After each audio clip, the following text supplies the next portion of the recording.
Hello, friends, and welcome back. I've got a very interesting presentation for you today, which is produced by BBC. It's a very small, 5-6 minute sort of mini reportage on the benefits of having multiple lovers, and it's mostly focused on women, and as you can see from the reportage.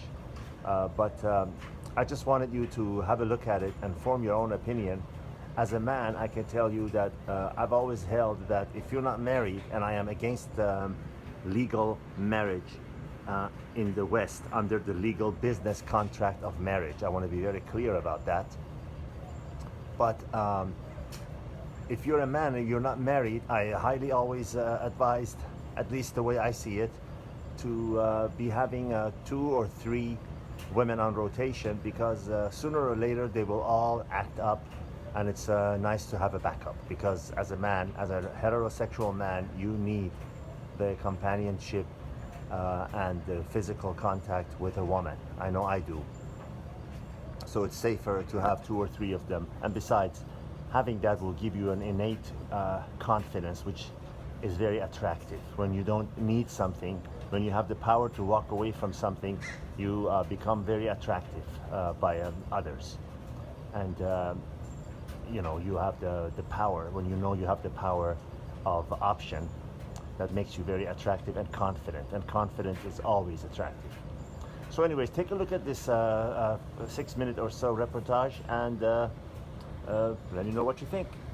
Someone else on Valentine's Day, which went out. I was Shag with some experimenting. random girl on Valentine's Day, and part of me's a bit like, this shouldn't matter, and part of me's also a bit like, I'm kind of annoyed we did about discuss that. it, by the So way. we talked about it.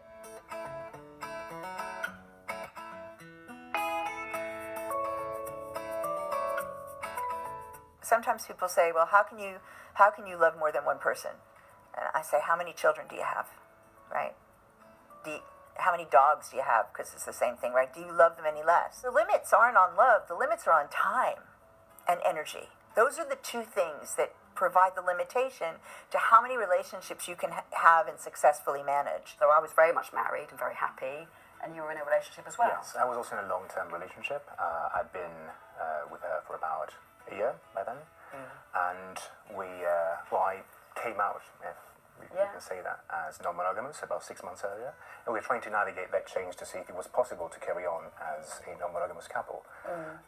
It did not work for her, but it gave me you. Yeah. The research shows that we report better relationship satisfaction overall than people who are monogamous, and that might have something to do with being able to ask for what you want and be more likely to get it met. Within a year or so of us meeting, things had become more serious in terms of our commitment to each other, and also my ex-husband had realised that it really wasn't for him long term. We agreed to separate after about 2 years of being open. Mark and I had been married for 7-8 years, and I've been becoming increasingly frustrated with kind of the mismatch in our libidos and the mismatch in certain things that we needed. As humans, one of the things that really turns us on, intellectually, emotionally, physically, is newness and mystery and some spontaneity, right? And so when you know somebody like the back of your hand, that it's hard to bring that in.